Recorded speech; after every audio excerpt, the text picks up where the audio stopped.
Hi guys, it's Tony bringing you another description. Today we're looking at scotch broth soup. Alright, so this is basically made with, as you well know, vegetables, carrot, onion, garden peas, pearl barley, mutton. So we're going to get a 4% mutton on that, which is not a lot.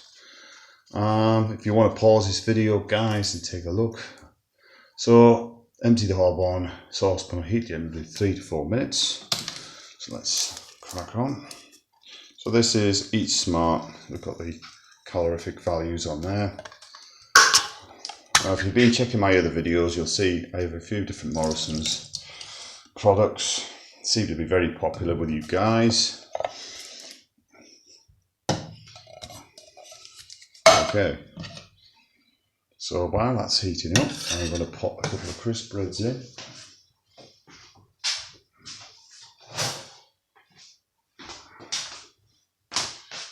Now this, according to the tinned instructions on this is 3 to 4 minutes. But what I'll do is I'll pause this video, be back shortly. Okay guys, so it's nice and cooked. I'm going to drop that in there. You love some steam in there. You love my steam in the can. Alright, so let's get a trusty spoon.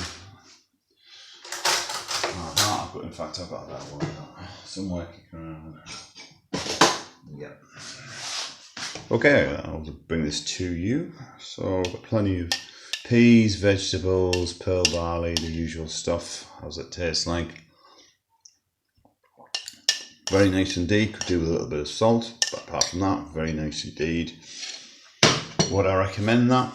Not for me particularly, because I'm not into scotch broth, but you guys might like it.